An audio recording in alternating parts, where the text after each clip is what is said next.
তার আপনি শুরু করতে পারেন। সবাইকে আসসালামু আলাইকুম। আমি doctor Mohammad Hasan Jafri, MBBS Dhaka medical college ও CPS part one physical medicine rehabilitation, বর্তমানে কর্মরত উপজেলা স্বাস্থ্য কমপ্লেক্স কালীগঞ্জ সাতক্ষীরা। তো আজকে আমরা যে টপিকটা করবো সেটা হচ্ছে রিউমাটয়েড আর্থ্রাইটিসের প্যাথোলজি বা প্যাথোফিজিওলজি। এটা কিন্তু আমাদের সিপিএস পার্ট ওয়ান পরীক্ষায় অহরহ এখান থেকে কোশ্চেন আসে, এবং শুধুমাত্র ডেভিডসন থেকে না, বরং রবিন্স থেকেও কিন্তু এখানে প্রশ্ন আসে। তো আমি একটু আপনাদের রবিন্স থেকে পড়ানোর চেষ্টা করবো, এবং সাথে ডেভিডসন থেকেও কি কি আছে সেটা একটু জাস্ট কাজ করার চেষ্টা করব। সো রবিন্সের আমার এটা হচ্ছে 10th এডিশন, এবং এখানে আমরা রিউমাটয়েড আর্থ্রাইটিসের জাস্ট প্যাথোজেনেসিসটা এখান থেকে পড়বো 1199 নম্বর পেজে। এবং প্রিভিয়াস ইয়ারে কিন্তু এখান থেকে অর্থাৎ রবিন্স থেকে কিন্তু প্রশ্ন আসছে, সুতরাং এটা আমাদের জন্য কিন্তু ইম্পর্টেন্ট। সো রিউমাটয়েড আর্থ্রাইটিস এটা কি? এটা হচ্ছে একটা non suppurative proliferative and inflammatory synovitis, অর্থাৎ এখানে কিন্তু ইনফ্লামেশনটা প্রিডমিনেন্ট থাকবে, ইনফ্লামেটরি একটা আর্থ্রাইটিসের মধ্যে আমরা এটাকে বলতে পারি। এবং এটা কিন্তু নন সাপোরেটিভ এবং proliferative. Progress to articular cartilage destruction and in some cases joint fusion and ফাইটোসিস। তো আমরা জাস্ট জিনিসগুলো একটু দেখি, পরবর্তীতে ছবিতে আমরা জিনিসগুলো একটু ডিটেলসে বোঝার চেষ্টা করব। So it is 3 times more common in women. আমি যে লাইনগুলো দাগাই দিচ্ছি এগুলো কিন্তু আপনাদের জন্য ইম্পর্টেন্ট। So pathogenesis এর মধ্যে autoimmune response in rheumatoid arthritis is initiated by CD4 plus helper T cell. তাহলে এই লাইনটা কিন্তু আমাদের জন্য অত্যন্ত ইম্পর্টেন্ট, যে CD4 plus helper T cell এটা কিন্তু মূলত রিউমাটয়েড আর্থ্রাইটিসের যে অটোইমিউন রেসপন্স সেটার জন্য, মানে সেটার একদম ইনিশিয়েট করে কিন্তু CD4 plus helper T cell। আমরা জানি যে যে কোনো ইমিউনিটি কিন্তু হেল্পার টি সেলের মাধ্যমে ইনিশিয়েট করে, অর্থাৎ হেল্পার টি সেলটা কিন্তু ইমিউনিটির একদম সেন্ট্রাল রোল প্লে করে। আমাদের সেল মিডিয়েটেড ইমিউনিটি হোক বা হিউমারাল ইমিউনিটি হোক, দুই ক্ষেত্রে কিন্তু হেল্পার টি সেলের একটা সেন্ট্রাল রোল থাকে। রিউমাটয়েড আর্থ্রাইটিসও কিন্তু সেম জিনিসটাই হবে। So the pathologic changes in rheumatoid arthritis are mediated by autoantibodies against self-antigens and inflammation induced by cytokines, predominantly those secreted by CD4 plus T cells. অর্থাৎ rheumatoid আর্থ্রাইটিসের প্যাথোজেনেসিসে কিন্তু আমরা জানি যে এখানে একটা অটো অ্যান্টিবডি তৈরি হয়। এই অটো অ্যান্টিবডিটা কিন্তু আমাদের বডির যে অ্যান্টিবডিগুলো তার এগেনস্ট অ্যান্টিবডি তৈরি হয়, অর্থাৎ আমাদের বডির অ্যান্টিবডিগুলো তখন অ্যান্টিজেন হিসেবে কাজ করে, এবং তার এগেনস্টে অন্য একটা অ্যান্টিবডি তৈরি হয়, যে অ্যান্টিবডিটা আমাদের নিজস্ব অ্যান্টিবডির এগেনস্টে কাজ করে। এবং এই যে অ্যান্টিজেন, মানে আমাদের অ্যান্টিবডিটা তখন অ্যান্টিজেন হিসেবে কাজ করে। তো এই যে অ্যান্টিজেন অ্যান্টিবডি একটা কমপ্লেক্স ফর্ম হয়, এটা কিন্তু রিউমাটয়েড আর্থ্রাইটিসের মূল প্যাথোজেনেসিস, এবং এটা কিন্তু টাইপ 3 হাইপার সেন্সিটিভিটি, যেখানে অ্যান্টিজেন অ্যান্টিবডি কমপ্লেক্স ফর্ম করে সেটা কিন্তু একটা অর্গানে ডিপোজিটেড হয়, এবং পরবর্তীতে সেখানে ইনফ্লামেশন হয়। সো সেলফ অ্যান্টিজেনের এগেনস্টে যে অ্যান্টিবডি, সেলফ অ্যান্টিজেন বলতে এখানে অ্যাকচুয়ালি আমাদের বডির আইজিএফ অ্যান্টিবডির কথা বলা হয়েছে, এবং এই অ্যান্টিবডির এগেনস্ট একটা অ্যান্টিবডি তৈরি হয়, যেটা রিউমাটয়েড আর্থ্রাইটিসের মেইন প্যাথোলজিক্যাল চেঞ্জ। এবং শুধুমাত্র যে অ্যান্টিবডি মিডিয়েটেড একটা ইনফ্লামেশন হয় তা না, এখানে কিন্তু সাইটোকাইন মিডিয়েটেড এবং CD4 plus T sell mediated, that is helper T sell mediated একটা ইনফ্লামেশন এখানে হয়। দ্যাট ইজ শুধুমাত্র হিউমারাল ইমিউনিটি নয়, এখানে কিন্তু সেল মিডিয়েটেড ইমিউনিটির একটা বড় রোল থাকে। সো মোস্ট ইম্পর্টেন্ট ওয়ান্স, অর্থাৎ এখানে কি কি সাইটোকাইন তৈরি হয় তার মধ্যে মোস্ট ইম্পর্টেন্ট কারা কারা, এখান থেকে কিন্তু এমসিকিউ আসার অনেক সম্ভাবনা থাকে। Interferon gamma from helper T cell 1, which activates macrophage and resident synovial cells. Interleukin 17 from TH17 that recruits neutrophil and monocyte. Rank L, rank L টা কিন্তু আমরা ডেভিডসনে পাবো, expressed on the activated T cells and stimulates bone resorption. Rank L কিন্তু bone resorptionে সাহায্য করে, এটা আমরা জানি। এবং TNA from interleukin 1 from macrophage stimulate resident synovial cells to secrete proteases that destroy hyaline particles. তাহলে এই সাইটোকাইন গুলো কিন্তু রিউমাটয়েড আর্থ্রাইটিসের প্যাথোজেনেসিসের জন্য অত্যন্ত ইম্পর্টেন্ট। ইন্টারফেরন গামা, যেটা হেল্পার টি সেল 1 থেকে আসতেছে, ইন্টারলিউকিন 17 যেটা TH17 সেল থেকে আসতেছে, র্যাঙ্ক এল যেটা অ্যাক্টিভেটেড টি সেল থেকে আসতেছে, এবং TNF এবং ইন্টারলিউকিন 1 যেটা ম্যাক্রোফেজ থেকে আসতেছে।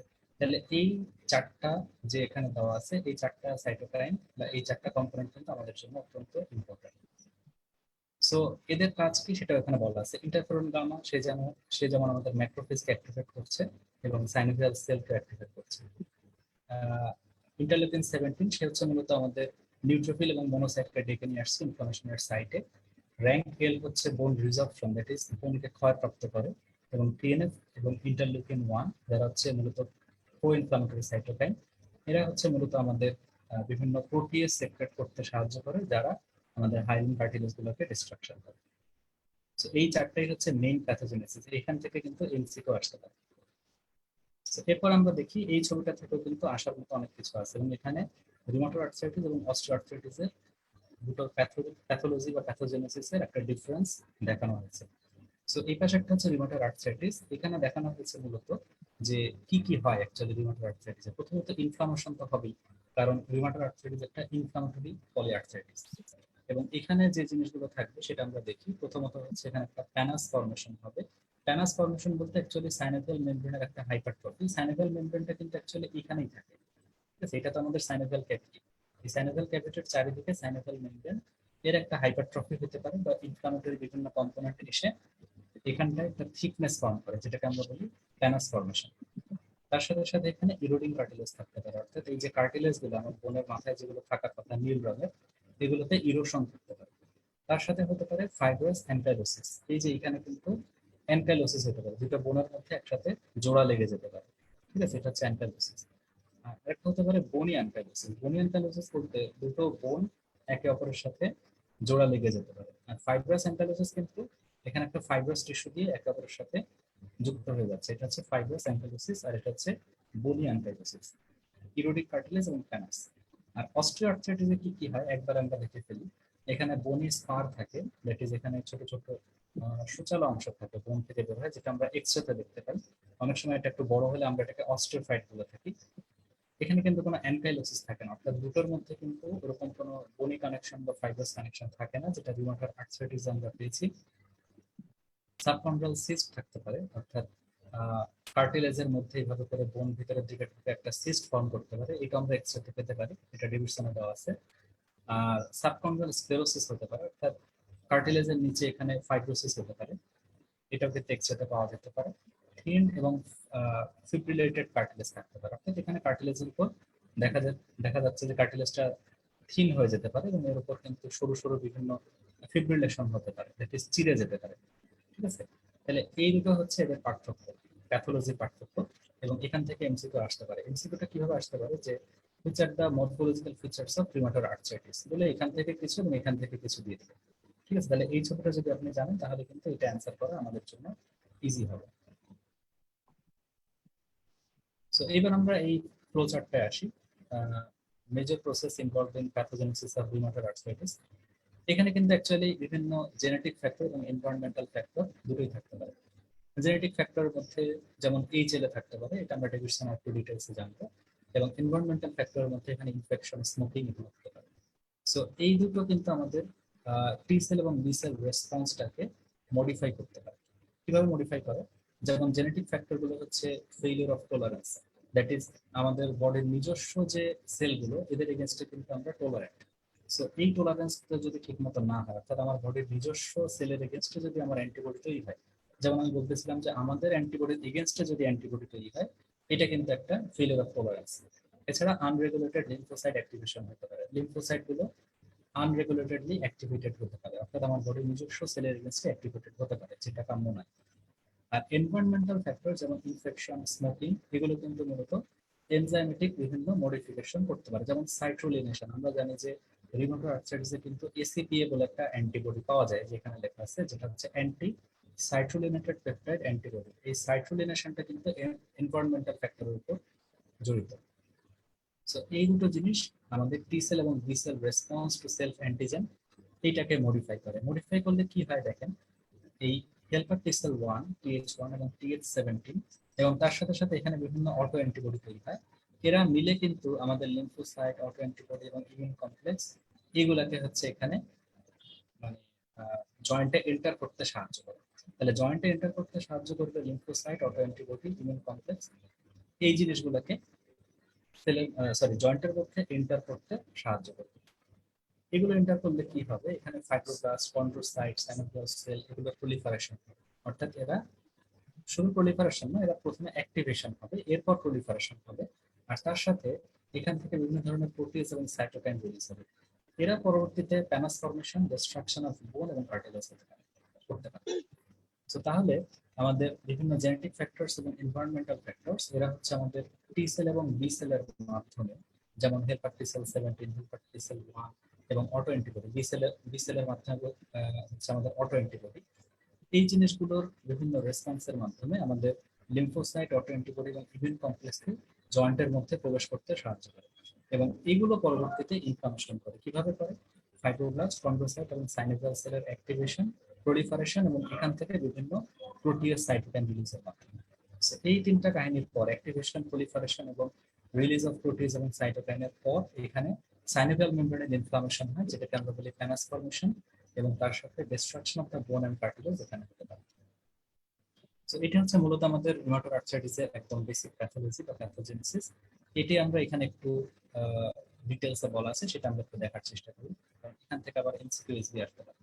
যেমন দেখেন, প্রথম লাইনে বলা TNF has been most firmly implicated in rheumatoid arthritis pathogenesis. তাহলে এটা কিন্তু এসবিএ তে আসতে পারে যে which one is most firmly implicated in rheumatoid arthritis pathogenesis, সেটা হচ্ছে টিউমার নেক্রোসিস ফ্যাক্টর বা TNF.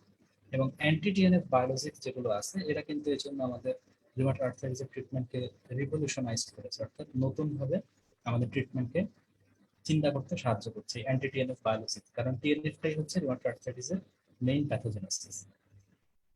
In rheumatoid arthritis, the synovium often contains germinal centers with secondary follicles and abundant plasma cells. So synovium এখানে কি হয়? Actually একটা germinal centre তৈরি হতে পারে, যেমন আমাদের লিম্ফ নোডের মধ্যে কিন্তু বিভিন্ন জার্মিনাল সেন্টার তৈরি হয়। সো এরকম একটা কিন্তু এখানে হতে পারে। আচ্ছা, তার সাথে এখানে সেকেন্ডারি ফলিকল এবং অ্যাবান্ডেন্ট প্লাজমা সেল তৈরি হতে পারে। So some of these plasma cells secrete antibodies that recognize self antigen, যেটা আমি বলছিলাম যে জার্মিনাল সেন্টারের মধ্যে যে আমাদের প্লাজমা সেলগুলো থাকবে, এই প্লাজমা সেল থেকে কিন্তু অটো অ্যান্টিবডি তৈরি হবে, তার এগেনস্টে আমাদের বডির অ্যান্টিবডির এগেনস্টে আবার একটা অ্যান্টিবডি তৈরি হয়, যেটাকে আমরা বলছি রিউমাটয়েড ফ্যাক্টর। এটা পরে আবার আসছে। So secrete autoantibodies that recognize self-antigens. Many of these autoantibodies, which are produced in lymphoid organs as well as synovium, are specific for saturated peptides in which arginine residues are post-translationally converted to citrulline. এই লাইনটা হয়তো অতটা important না, main কথা হচ্ছে এখানে যে auto antibody তৈরি হয়, এই অটো অ্যান্টিবডি গুলো হচ্ছে মূলত আমাদের এই যে আমরা বলছিলাম জার্মিনাল সেন্টার আছে এখান থেকে তৈরি হতে পারে, প্লাজমা সেল, এখানে যে প্লাজমা সেল থাকে সেখান থেকে, অথবা সাইনোভিয়াল সেল থেকেও কিন্তু তৈরি হতে পারে, কারণ সাইনোভিয়ালের মধ্যেও কিন্তু এরকম কিছু ইমিউনোকম্পিটেন্ট সেল থাকে।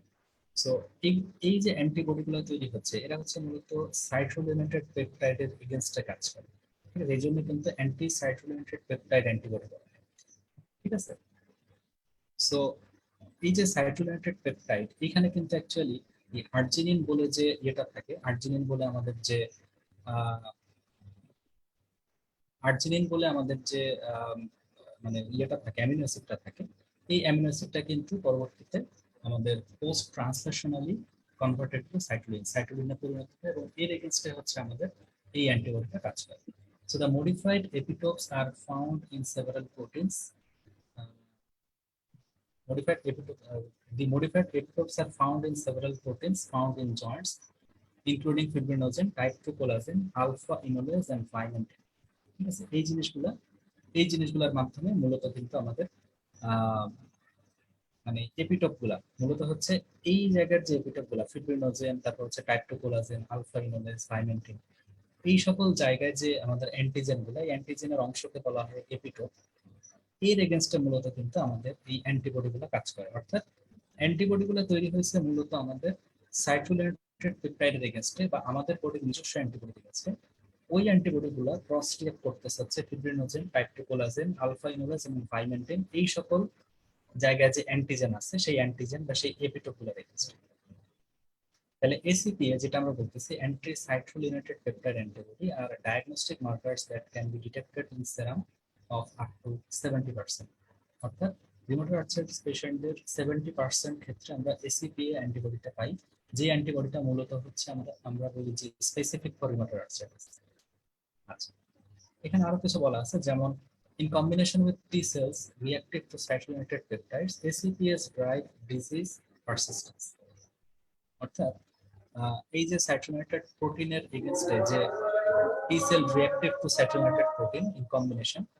এই ACPA গুলো কিন্তু মূলত ডিজিজ পারসিস্টেন্স কে মানে মেইনটেইন করে, অর্থাৎ ডিজিজটা যে থাকবে একজনের বডিতে ACPA এর মাধ্যমে কিন্তু সেটা থেকে যায়। ঠিক আছে। IgM and IgA autoantibodies that bind to IgG FC regions are present in 80%, যেটাকে বলা হয় rheumatoid factor। যেটা আমি একটু আগে বলতেছিলাম যে আমাদের বডির যে আইজিজি, সেই আইজিজি এর এগেইনস্টে কিছু অ্যান্টিবডি তৈরি হয়, সেগুলো হচ্ছে IgM এবং IgA অটো অ্যান্টিবডি। এদেরকে কিন্তু আমরা 80% পেশেন্টস হচ্ছে রিউমাটয়েড আর্থ্রাইটিসের ক্ষেত্রে পেয়ে থাকি, যাদেরকে আমরা বলি রিউমাটয়েড ফ্যাক্টর। ঠিক আছে, তাহলে রিউমাটয়েড ফ্যাক্টর একটা অ্যান্টিবডি যেটা আমরা পাচ্ছি, আরেকটা পাচ্ছি ACPA, অ্যান্টি সাইটোলিনেটেড পেপটাইড অ্যান্টিবডি। তাহলে দুটো অ্যান্টিবডি সম্পর্কে আরেকবার বলি। ACPA বা অ্যান্টি সাইটোলিনেটেড পেপটাইড অ্যান্টিবডি, এটা হচ্ছে মূলত সাইটোলিনেটেড যে পেপটাইড এর এগেইনস্টে তৈরি হচ্ছে, এবং এরা ফিব্রিনোজেন, টাইপ 2 কোলাজেন, আলফা হেমোলেজ এবং ফাইমেন্টিন এদের অ্যান্টিজেনের এগেইনস্টে কাজ করতেছে। রিউমাটয়েড ফ্যাক্টরটা হচ্ছে মূলত আমাদের আইজি এবং আইজি অটো অ্যান্টিবডি, যারা হচ্ছে মূলত আমাদের আইজিজি এফসি রিজিয়নের এগেইনস্টে কাজ করতেছে। ঠিক আছে, তাইলে দুই ধরনের অ্যান্টিবডি কিন্তু আমরা পাচ্ছি। এদের মধ্যে এসিপিএ অ্যান্টিবডি যেটা, এটা হচ্ছে মূলত 70% পেশেন্টদের ক্ষেত্রে আমরা পাই, এবং এটা স্পেসিফিক ফর রিউমাটয়েড আর্থ্রাইটিস। আর রিউমাটয়েড ফ্যাক্টরটা হচ্ছে মূলত আমরা 80% রিউমাটয়েড আর্থ্রাইটিসের পেশেন্টের ক্ষেত্রে পাই, যেটাকে আমরা স্পেসিফিক বলি না, কারণ এটা আরো অনেক ক্ষেত্রে পাওয়া যায়, তবে এটাকে কিন্তু আমরা সেনসিটিভ বলতে পারি। আচ্ছা, তো এই রিউমাটয়েড ফ্যাক্টর যেটা, এটা কিন্তু বিভিন্ন জায়গায় ডিপোজিটেড হয় ইমিউন কমপ্লেক্স হিসেবে। ইমিউন কমপ্লেক্স বলতে আমরা বলছি এই যে রিউমাটয়েড ফ্যাক্টর অ্যান্টিবডিটা, এই অ্যান্টিবডিটা কিন্তু আমাদের আমাদের নিজস্ব অ্যান্টিবডির সাথে বাইন্ড করতেছে। আমাদের নিজস্ব অ্যান্টিবডিটা কিন্তু তখন অ্যান্টিজেন হিসেবে কাজ করতেছে। এই অ্যান্টিজেনের এগেইনস্টে আমার এই অটো অ্যান্টিবডি গুলো তৈরি হচ্ছে, এবং এই দুইটা একে অপরের সাথে বাইন্ড করে একটা ইমিউন কমপ্লেক্স তৈরি করতেছে। এই ইমিউন কমপ্লেক্সটা কিন্তু জয়েন্টে ডিপোজিটেড হচ্ছে, এবং জয়েন্টে ডিপোজিটেড হওয়ার পর এখানে কিন্তু বিভিন্নভাবে সে ইনফ্লামেশন ক্রিয়েট করছে। ঠিক আছে। So not present in all patients and can be detected in some individuals without RA। এটা মানে হচ্ছে রিউমাটয়েড ফ্যাক্টরটা অ্যাকচুয়ালি সমস্ত রিউমাটয়েড আর্থ্রাইটিসের পেশেন্টদের ক্ষেত্রে পাওয়া যায় না, এবং নর্মাল কিছু পেশেন্টদের ক্ষেত্রে পাওয়া যায়। এই জন্য কিন্তু বলা হয় যে রিউমাটয়েড ফ্যাক্টরটা মূলত রিউমাটয়েড আর্থ্রাইটিসের জন্য অতটা স্পেসিফিক। এটা জাস্ট একটা মানে স্ক্রিনিং টেস্ট হিসেবে আমরা ইউজ করতে পারি। So it is estimated that 50% of the risk of developing RA is related to inherited genetic susceptibility, এবং জেনেটিক সাসেপ্টেবিলিটিটা এখানে কি, এখানে মূলত হচ্ছে HLA-DR4। HLA-DR4 বলে যে আমাদের হিউম্যান লিউকোসাইট অ্যান্টিজেনটা আছে, এটা হচ্ছে মূলত ACPA পজিটিভ রিউমাটয়েড আর্থ্রাইটিসের সাথে একদম অনেক বেশি রিলেটেড, এবং দেখা যায় যে 50% কেসে ইনহেরিটেড যে জেনেটিক ফ্যাক্টর HLA-DR4, এটার সাথে কিন্তু রিউমাটয়েড আর্থ্রাইটিসের একটা সম্পর্ক থাকে। An epitope on the saturated protein vinculin mimics an epitope on many microbes and can be presented by the class 2 HLA-DR4 molecule। অর্থাৎ এখানে বোঝা যাচ্ছে যে ভিনকিউলিন বলে যে একটা আমাদের এপিটোপ, ঠিক আছে, অর্থাৎ ভিনকিউলিন বলে একটা জিনিস আমাদের বডিতে থাকে, একটা প্রোটিন, এর যে এপিটোপটা, এই এপিটোপটা কিন্তু আবার বিভিন্ন মাইক্রো অর্গানিজমের এপিটোপের সাথে মানে অনেকটা একই টাইপের দেখতে, যার জন্য দেখা যায় যে ওই ইনফেকশন গুলার মধ্যে অ্যাকচুয়ালি ভিনকিউলিন এর কাছাকাছি প্রোটিন থাকে, ওই ইনফেকশনের এগেইনস্টে যে অ্যান্টিবডি তৈরি হয় সেগুলো আমাদের বডির ভিনকিউলিনের এগেইনস্টে কাজ করে। তার মানে এখানে একটা ক্রস রিঅ্যাকশন হয়। So infection including periodontitis and smoking may promote cytolination of cell proteins, creating new epitopes that trigger autoantibody production. That is এই যে ইনফেকশনের কথাটা আমি এখানে বললাম, যে কিছু কিছু মাইক্রোব যেখানে অ্যাকচুয়ালি ভিনকিউলিনের মতো কিছু অ্যান্টিজেন থাকে, এর এগেইনস্টে যে অ্যান্টিবডি তৈরি হয় তারা আমাদের বডির ভিনকিউলিনের এগেইনস্টে কাজ করে। ঠিক আছে, অর্থাৎ ক্রস রিঅ্যাকশন যেটাকে আমরা বলি, বা মলিকুলার মিমিক্রি যেটাকে বলি, এই জিনিসগুলো কিন্তু অ্যাকচুয়ালি আমাদের এখানে একটা মিমিক্রির মাধ্যমে কাজ করে। আচ্ছা, স্মোকিং এর একটা বিষয় আছে, স্মোকিং এর সাথে কিন্তু অ্যাকচুয়ালি রিউমাটয়েড আর্থ্রাইটিসের একটা সম্পর্ক আছে। সো এখানে অ্যাকচুয়ালি এই ছবিটা দেখানো হয়েছে, ছবির মধ্যে আমাদের এই ছবিটা থেকে জাস্ট এমসিকিউ এর জন্য পড়তে হবে যে কি কি সেল আমার রিউমাটয়েড আর্থ্রাইটিসে কাজ করে। ম্যাক্রোফেজ কাজ করে, plasma cell, dendritic cell, lymphocyte, neutrophil, immune complex. তাহলে এই জিনিসগুলো হচ্ছে রিউমাটয়েড জয়েন্টে আমরা পেয়ে থাকি, এটা আমাদের একটু লাগবে। আরেকটা যেটা লাগবে সেটা হচ্ছে synovial hypertrophy with formation of villi. এখানে কিন্তু সাইনোভিয়াল হাইপারট্রফি তো হবেই, ফ্যানাস ফর্মেশন হবেই, তার সাথে এখানে কিন্তু ভিলাই ফর্মেশন হয়, এটা আমাদের এমসিকিউতে লাগবে। আরেকটা হচ্ছে সাবসাইনোভিয়াল টিস্যু কন্টেইনিং আর ডেন্স লিম্ফয়েড অ্যাগ্রিগেট, অর্থাৎ সাইনোভিয়াল টিস্যুর নিচে এই যে এখানে লিম্ফোয়েড অ্যাগ্রিগেট হয়েছে দেখা যাচ্ছে, macrophage, plasma cell, dendritic cell, এরকম বিভিন্ন ধরনের সেল এখানে কিন্তু আমরা পাচ্ছি। এটাও এমসিকিউতে আসতে পারে। আগের ছবিটার সাথে এই ছবিটা একটু মিলাই করলে জিনিসটা ইজি হবে। এরপর আমরা আসি মরফোলজি। মরফোলজির মধ্যে মূলত RA typically affects small joints of the hand and feet. Synovium becomes grossly edematous. এখান থেকে প্রত্যেকটা পয়েন্ট আমাদের এমসিকিউ এর জন্য লাগবে, যেখানে small joint of the hand এবং ফিটে এখানে কাজ করে মূলত রুমাটয়েড আর্থ্রাইটিস। এবং এটা হচ্ছে মূলত grossly edematous, thick and hyperplastic, transforming its smooth contour to one covered by delicate and bulbous villi. ঠিক আছে, এখানে প্রত্যেকটা পয়েন্ট আমাদের এমসিকিউতে আসার কথা। The characteristic histological feature include, এখান থেকেও কিন্তু এমসিকিউ আসতে পারে যে which are the characteristic histological features of rheumatoid arthritis. Synovial cell hyperplasia and proliferation, dense inflammatory infiltrates frequently forming lymphoid follicles of CD4 plus helper T cell, B cell, plasma cell, dendritic cell and macrophage। তাহলে কোন কোন sell সেটাও কিন্তু এখানে আমাদের জন্য important, এবং এটাও কিন্তু একটা ক্যারেক্টারিস্টিক হিস্টোলজিক্যাল ফিচার। তার সাথে আছে increase vascularity due to angiogenesis, এটা একটা ইম্পর্টেন্ট ফিচার। এছাড়া আছে fibrinopurulent exudate on the synovial and joint surfaces, এটাও কিন্তু একটা আমাদের ক্যারেক্টারিস্টিক হিস্টোলজিক্যাল ফিচার। আরেকটা আছে osteoclastic activity in subchondral bone allowing the inflamed synovium to penetrate the bone and cause periarticular erosions and subchondral cyst। তাহলে এখানে আমরা যদি পাঁচটা হিস্টোলজিক্যাল ফিচার পাচ্ছি, যেটা হচ্ছে characteristic histological feature of rheumatoid arthritis. কি কি? সাইনোভিয়াল সেলের একটা হাইপারপ্লাসিয়া হবে, প্রলিফারেশন যেটাকে আমরা বলি প্যানাস ফর্মেশন, এটা হলো এক নম্বর ফিচার। দুই নম্বর হচ্ছে একটা ইনফ্লামেটরি এক্সিবেট থাকবে, কোন কোন সেলের, এই সেলগুলো করতে হবে। তিন নম্বর হচ্ছে অ্যানজিওজেনেসিস হবে, যেহেতু ইনফ্লামেশন। চার নম্বর এখানে ফিব্রিনোপুরুলেন্ট এক্সুডেট থাকতে পারে, যেখান থেকে মূলত আমাদের রিউমাটয়েড নোডিউল গুলো তৈরি হয়। এবং পঞ্চমত এখানে অস্টিওক্লাস্টিক অ্যাক্টিভিটি, যেটা হচ্ছে আমরা বলছিলাম যে র্যাঙ্ক এল এর মাধ্যমে মূলত অস্টিওক্লাস্টিক অ্যাক্টিভিটি জেনারেট হয়।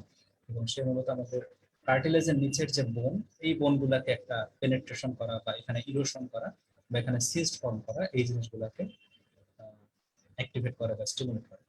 Together these changes produce the pannus, অর্থাৎ এই সবগুলো মিলেই কিন্তু প্যানাস। যদি প্রথমটাকে আমরা মূলত প্যানাস বলি, সাইনোভিয়াল সেল হাইপারপ্লাশন প্রলিফারেশন, এটি হচ্ছে প্যানাস। বাট প্যানাসের প্যাথোজেনেসিস কিন্তু এই পাঁচটা জিনিস। এটা কিন্তু আবার রিউমাটয়েড আর্থ্রাইটিসের ক্যারেক্টারিস্টিক হিস্টোলজিক্যাল ফিচার। আচ্ছা, প্যানাসটা তাহলে কি? A mass of edematous synovium, inflammatory cells, granulation tissue and fibroblast that grows over and causes erosion of articular cartilage. So the pannus bridges the opposing bones to form a fibrous ankylosing। অর্থাৎ দুটো বোনের মধ্যে কিন্তু আমরা বলছিলাম যে দুই ধরনের অ্যাঙ্কাইলোসিস, একটা হচ্ছে ফাইব্রাস অ্যাঙ্কাইলোসিস, একটা হচ্ছে বোনি অ্যাঙ্কাইলোসিস। তো ফাইব্রাস অ্যাঙ্কাইলোসিসটা হচ্ছে মূলত প্যানাস ফর্মেশনের মাধ্যমে হয়, which eventually ossifies and results in bone fusion and bony ankylosis। অর্থাৎ ফাইব্রাস অ্যাঙ্কাইলোসিসটাই পরবর্তীতে কিন্তু অসিফিকেশন হয়ে বোনি অ্যাঙ্কাইলোসিস ফর্ম করে। সো দ্য রিউমাটয়েড নোডিউলস, এটাও কিন্তু একটা infrequent feature of rheumatoid arthritis, এবং এটা কিন্তু মূলত ওই যে ফিব্রিনয়েড বা ফিব্রিনোপুরুলেন্ট এক্সুডেটের মাধ্যমে ফর্মেশন হয়। এটা মূলত হচ্ছে subcutaneous tissue in the forearm, elbow, occiput and lumbosacral area, এই সকল জায়গায় মূলত যে সাবকিউটেনিয়াস টিস্যুগুলো আছে, এই জায়গায় মূলত আমাদের এই নোডুলগুলো ফর্মেশন হয়। এবং এই নোডুলগুলো হচ্ছে মূলত কোথায় কোথায় হয়, তাহলে এটা কিন্তু লাগবে। এই নোডুলগুলো মূলত হচ্ছে ফার্ম, নন টেন্ডার, এবং মাইক্রোস্কোপিক্যালি এরা হচ্ছে মূলত necrotising granuloma with the central zone of renal necrosis, surrounded by a prominent ring of activated macrophage and numerous lymphocytes and plasma cells। তাহলে সেন্টারে থাকে একটা নেক্রোটাইজিং গ্রানুলোমা, ঠিক আছে। অ্যাকচুয়ালি এই রিউমাটয়েড নোডুলগুলোই হচ্ছে একটা নেক্রোটাইজিং গ্রানুলোমা, যার সেন্টারে থাকে ফিব্রিনয়েড নেক্রোসিস, এবং চারিপাশে থাকে হচ্ছে আমাদের ম্যাক্রোফেজ, লিম্ফোসাইট এবং প্লাজমা সেল, এই ধরনের কিছু sell. So, acute necrotizing vasculitis of small and large arteries that may involve pleura, pericardium, and lung, and it evolve into the chronic fibrosing process। তার মানে এখানে কিন্তু শুধু যে ইনফ্লামেশন হচ্ছে বা গ্রানুলোমা ফর্মেশন হচ্ছে তাই নয়, তার সাথে এখানে একটা necrotising vasculitis of small and large arteries এখানে তৈরি হচ্ছে। অর্থাৎ স্মল এবং লার্জ আর্টারিজ একটা ভাস্কুলাইটিস হচ্ছে, যার জন্য এখানে কিন্তু প্লুরা, পেরিকার্ডিয়াম বা এই সকল জায়গায় ইনফ্লামেশন হচ্ছে। ঠিক আছে, তাহলে রিউমাটয়েড আর্থ্রাইটিসের মরফোলজি কিন্তু মোটামুটি এই। এবং এই যে প্যাথোলজিটা আমরা পড়লাম, এখানে যে প্যাথোলজিটা দেওয়া আছে এবং ছবিগুলো দেওয়া আছে, এগুলো কিন্তু আমাদের জন্য খুবই ইম্পর্টেন্ট। এবং সেম জিনিস আমরা কিন্তু আবার ডেভিডসন থেকেও দেখবো, একই টাইপের জিনিস।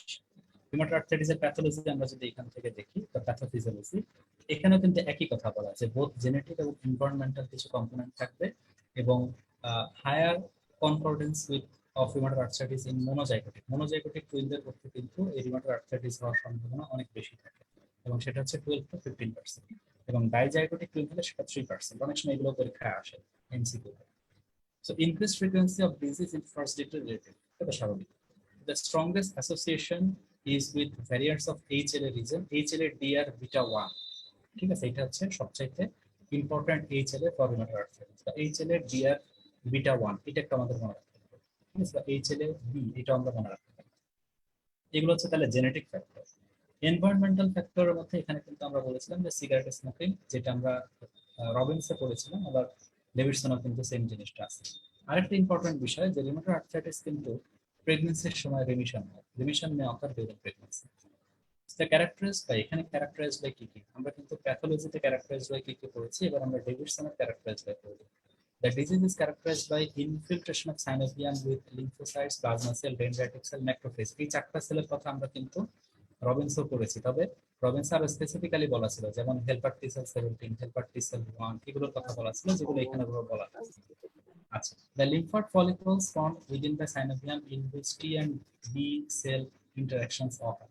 অর্থাৎ এখানে টি এবং বি সেল দুইটারই কিন্তু একটা রোল আছে, যেটা আমরা বলছিলাম যে বি সেলের মাধ্যমে অ্যান্টিবডির একটা প্রোডাকশনের বিষয় থাকে, এবং টি সেল গুলো কিন্তু মূলত বিশেষ করে হেল্পার টি সেল একটা সেন্ট্রাল রোল প্লে করে in case of any immunity including rheumatoid arthritis, causing activation of T cells to produce cytokines and activation of B cells to produce autoantibodies। অর্থাৎ এই যে হেল্পার টি সেলের কথা বলতেছিলাম, এরাই কিন্তু মূলত আমাদের সাইটোকাইন প্রোডাকশনের মাধ্যমে এবং বি সেল অ্যাক্টিভেশনের মাধ্যমে, অর্থাৎ অটো অ্যান্টিবডি তৈরির মাধ্যমে সেই কিন্তু আমাদের রুমেটয়েড আর্থ্রাইটিসের প্যাথোজেনেসিসটা বজায় রাখে। এবং এই যে অ্যান্টিবডির কথা বলতেছি, অ্যান্টিবডিগুলোর মধ্যে এখানে কিন্তু মূলত রিউমাটয়েড ফ্যাক্টর এবং এসিপিএ, এই দুটো অ্যান্টিবডি কিন্তু আমরা রবিনসও পড়েছি, এখানেও পড়ছি। তবে রবিনসে এই দুটো অ্যান্টিবডি সম্পর্কে আরো ডিটেলসে বলা আছে, এখানে অতটা ডিটেলস বলা নাই। So the synovial macrophages are activated by TNF alpha and interferon gamma produced by T cells। অর্থাৎ এই যে টি সেল গুলা যারা আমাদের সাইটোকাইন তৈরি করতেছে এবং বি সেল যারা অ্যান্টিবডি তৈরি করতেছে, এরা হচ্ছে মূলত আমাদের একটা প্যাথোজেনেসিস। আরেকটা প্যাথোজেনেসিস হচ্ছে সাইনোভিয়াল ম্যাক্রোফেজ, যারা হচ্ছে মূলত আমাদের এই টিএনএফ আলফা এবং ইন্টারফেরন গামা যারা টি সেল থেকে আসতেছে, এদের মাধ্যমে মূলত আমাদের এই সাইনোভিয়াল ম্যাক্রোফেজ গুলো অ্যাক্টিভেটেড হচ্ছে। এবং এই সাইনোভিয়াল ম্যাক্রোফেজ গুলো অ্যাক্টিভেটেড হওয়ার মাধ্যমে পরবর্তীতে কি করতেছে, যে প্রোডিউস সেভারাল প্রো-ইনফ্ল্যামেটরি সাইটোকাইন। অর্থাৎ টি সেল থেকে যে আমার টিএনএফ আলফা ইন্টারফেরন গামা আসতেছে, এরা কিন্তু আমাদের সাইনোভিয়াল ম্যাক্রোফেজকে অ্যাক্টিভেট করছে, এবং সাইনোভিয়াল ম্যাক্রোফেজ গুলো কিন্তু পরবর্তীতে আমাদের বিভিন্ন প্রো-ইনফ্ল্যামেটরি সাইটোকাইন যেমন টিএনএফ আলফা, ইন্টারলিউকিন 1, ইন্টারলিউকিন 6, এই টাইপের বিভিন্ন আমাদের মানে ইন্টারলিউকিন বা টিএনএফ সিনথেসিস করছে, যারা হচ্ছে প্রো-ইনফ্ল্যামেটরি সাইটোকাইন। তাহলে এখান থেকে প্রো-ইনফ্ল্যামেটরি সাইটোকাইন কারা, এই কোশ্চেনটা কিন্তু পরীক্ষায় আসে। সো এইখানে আমরা যেটা বলতেছি যে ম্যাক্রোফেজ এই জিনিসগুলো প্রলিফারেট মানে সিনথেসিস করতেছে। সো এরা পরবর্তীতে কি করছে, এরা পরবর্তীতে সাইনোভিয়াল ফাইব্রোব্লাস্ট গুলো এখানে proliferate, causing synovial hypertrophy and producing matrix metalloproteinase and the proteinase ADAMTS5 which degrades soft tissue and cartilage। তার মানে এই যে ম্যাক্রোফেজ গুলা যারা টি সেলের মাধ্যমে অ্যাক্টিভেট হয়ে টিএনএফ আলফা, ইন্টারলিউকিন 1 এবং ইন্টারলিউকিন 6 রিলিজ করলো, তারা কিন্তু পরবর্তীতে আমাদের ফাইব্রোব্লাস্ট প্রলিফারেশন করতেছে, সাইনোভিয়াল হাইপারট্রফি করতেছে এবং ম্যাট্রিক্স মেটালোপ্রোটিনেজ কে অ্যাক্টিভেট করতেছে, বা প্রোটিনেজ ADAMTS5 কে অ্যাক্টিভেট করছে, যারা মূলত আমাদের সফট টিস্যু এবং কার্টিলেজকে ডিগ্রেড করে দিচ্ছে। এছাড়া এখানে প্রোস্টাগ্ল্যান্ডিন রিলিজ হয়, নাইট্রিক অক্সাইড রিলিজ হয়, এরা হচ্ছে মূলত আমাদের ইনফ্ল্যামড সাইনোভিয়ামের মধ্যে এরা তৈরি হতে পারে এবং এরা ভেসোডাইলেশন করে। এবং ভেসোডাইলেশন কিন্তু আমরা জানি যে ইনফ্ল্যামেটরি একটা কম্পোনেন্ট, যারা হচ্ছে মূলত সোয়েলিং এবং পেইনের সাথে রিলেটেড। ঠিক আছে, সোয়েলিং এবং পেইন, যেহেতু এখানে ভেসোডাইলেশন হয়, এখানে একটা ইনক্রিজ ভাস্কুলার পারমিয়াবিলিটি হয়, যার জন্য সোয়েলিং হয়। Prostaglandin itself causes pain. ঠিক আছে, তাহলে এই জিনিসগুলো কিন্তু এখানে হতে পারে। এছাড়া systemic release of interleukin 6 triggers production of acute phase proteins in the liver. অর্থাৎ এই যে ইন্টারলিউকিন 6 তে এতগুলো কাজ করতেছে, তার সাথে ইন্টারলিউকিন 6 যখন সিস্টেমিক রিলিজ হচ্ছে, অর্থাৎ আমাদের ব্লাড স্ট্রিমের মাধ্যমে ছড়ায় যাচ্ছে, তখন কিন্তু সে লিভারের অ্যাকিউট ফেজ প্রোটিন তৈরি করতে সাহায্য করছে। তার সাথে ইনফ্ল্যামড সাইনোভিয়াম প্যানাস directly invades bone and cartilage to cause joint erosions. ঠিক আছে, তাহলে জয়েন্ট ইরোশন করার জন্য এখানে কিন্তু আমাদের বোন এবং কার্টিলেজ গুলা মানে বোন এবং কার্টিলেজের বা জয়েন্টের ইরোশন, এটা কিন্তু মূলত আমাদের ইনফ্ল্যামড সাইনোভিয়াম বা প্যানাস ফর্মেশনের মাধ্যমে হচ্ছে। সো আ কি প্যাথোলজিক বা pathogenic factor in bone erosion and periarticular osteoporosis is osteoclast activation stimulated by production of macrophage colony stimulating factor by synovial cells and rank L by activated T cells। তাহলে pathogenic factor যেটা বোন erosion এবং পেরিআর্টিকুলার osteoporosis করছে, এখান থেকে question আসতে পারে যে which one is the key pathogenic factor in bone erosions and periarticular osteoporosis. এটা হচ্ছে অস্টিওক্লাস্ট অ্যাক্টিভেশন, এবং অস্টিওক্লাস্ট অ্যাক্টিভেশন কিন্তু এটা আপনাদের রিউমাটোলজি চ্যাপ্টার 1 ডিটেইলসে পড়ানো হবে, যেটা হচ্ছে মূলত আমাদের র্যাঙ্ক এল বা সাইনোভিয়াল সেল এগুলোর মাধ্যমে কিন্তু হচ্ছে। আচ্ছা, শুধু যে বোনে ফর্মেশন বা ঝামেলা হচ্ছে তা কিন্তু নয়, এখানে মাসেলের কিন্তু প্রবলেম হয়। Muscle adjacent to the inflamed joints atrophy and may be infiltrated with lymphocytes, অর্থাৎ এখানে কিন্তু মাসেল হাই মানে মাসেল অ্যাট্রফি হতে পারে আশেপাশের মাসেলের, এবং তার সাথে লিম্ফোসাইট ইনফিল্ট্রেশন হতে পারে। So rheumatoid nodules occur in patients who are RF and ACPA positive. তাহলে রিমাটয়েড নোডুল কিন্তু দুটো পজিটিভ যাদের আছে তাদের ক্ষেত্রেই হতে পারে, বা একটা পজিটিভ থাকলেও হতে পারে, and primarily affect extensor tendons. Extensor টেন্ডনে কিন্তু এটা হতে পারে। এদের সেন্ট্রাল এরিয়াতে যেহেতু বিনার্ভ ম্যাটেরিয়াল থাকে, যেটা আমরা রবিনসে পড়তেছিলাম, and surrounded by palisade of proliferating mononuclear cell, যেটা আমরা রবিনস আর একটু ডিটেইলসে পড়ছি। এখানে শুধু মনোনিউক্লিয়ার সেল বলতে এখানে ম্যাক্রোফেজ বা অন্যান্য কিছু সেলের কথা বলা আছে। এগুলো কিন্তু মূলত আমাদের এই গ্রানুলোমা ফর্মেশন করে। So granulomatous lesions may occur in the pleura, lung, pericardium, sclera. অর্থাৎ রবিনসে যে প্যাথোলজিটা পড়লাম এখানেও কিন্তু হুবহু একই কথাগুলোই লেখা, জাস্ট ভাষাটা একটু আলাদা। সো এখানে প্যাথোজেনেসিসের খুব সুন্দর একটা ফ্লোচার্ট দেওয়া আছে ডেভিডসনে, এটা আমরা একটু দেখি। 1028 পেজ, যেটা হচ্ছে আমাদের 24th এডিশন অফ ডেভিডসনে।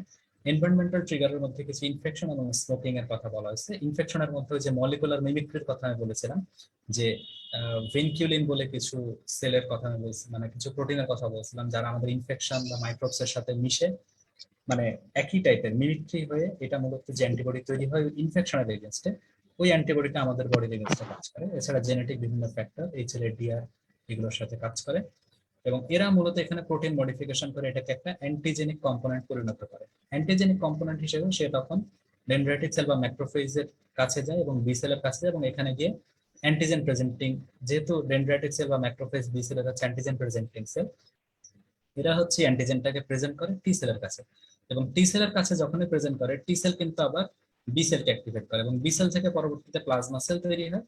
এই যে অ্যাক্টিভেটেড বি সেল, সেখান থেকে প্লাজমা সেল তৈরি হয়, অটো অ্যান্টিবডি। এই অটো অ্যান্টিবডি গুলো কিন্তু আবার দুই ধরনের আমি বলছি, রিউমাটয়েড ফ্যাক্টর বা আরএফ এবং হচ্ছে এসিপিএ। এরা কিন্তু আবার ভাস্কুলাইটিস করতে পারে। আবার এই টি সেল গুলা বি সেলের দিকে না গিয়ে সে নিজেই অ্যাক্টিভেটেড টি সেল তৈরি করতে পারে, এবং এই অ্যাক্টিভেটেড টি সেল গুলা পরবর্তীতে কিন্তু আমাদের সাইনোভিয়াল যে ফাইব্রোব্লাস্ট গুলো আছে, এই ফাইব্রোব্লাস্ট গুলা এবং ম্যাক্রোফেজ গুলো আছে, এগুলোর মধ্যে বিভিন্ন ইন্টারলিউকিনের আদান প্রদানের মাধ্যমে, ইন্টারলিউকিনের নামগুলো কিন্তু পরীক্ষায় আসে, ঠিক আছে, এগুলো হচ্ছে প্রো ইনফ্লামেটরি সাইটোকাইন, এই যে এই TNF আলফা, ইন্টারলিউকিন 1/6। তো এগুলো আদান প্রদানের মাধ্যমে সে কিন্তু বিভিন্ন মেকানিজমে কাজ করে। যেমন TNF আলফা, ইন্টারলিউকিন 1/6 সে লিভারে গিয়ে কিন্তু অ্যাকিউট ফেজ প্রোটিন গুলো তৈরি করতে পারে। তার সাথে সে কিন্তু আমাদের মনোসাইট কলোনি স্টিমুলেটিং ফ্যাক্টরের মাধ্যমে বা র্যাঙ্কিল সিনথেসিসের মাধ্যমে সে অস্টিওক্লাস্টকে স্টিমুলেট করে, যে হচ্ছে বোন ইরোশন করে, মানে বোনকে ধ্বংসপ্রাপ্ত করে। তার সাথে সাথে সে ম্যাট্রিক্স মেটালোপ্রোটিনেজ এবং অ্যাডামটিএস 5 রিলিজের মাধ্যমে সে কার্টিলেজ ব্রেকডাউন করতে পারে। এছাড়া এই জায়গা থেকে কিন্তু প্রোস্টাগ্ল্যান্ডিন নাইট্রিক অক্সাইড রিলিজের মাধ্যমে পেইন ভেসোডাইলেশন হতে পারে। এটা হচ্ছে মূলত প্যাথোফিজিওলজি অফ রিউমাটয়েড আর্থ্রাইটিস। তাহলে প্যাথোফিজিওলজি অফ রিউমাটয়েড আর্থ্রাইটিস আমরা কিন্তু মূলত রবিনস থেকেও যেমন পড়লাম এবং ডেভিডসন থেকেও পড়লাম, এবং দুই জায়গার মধ্যে কিন্তু অনেক কানেকশন আছে। আমরা যদি প্রত্যেকটা এইভাবে পড়তে পারি তাহলে খুবই ভালো।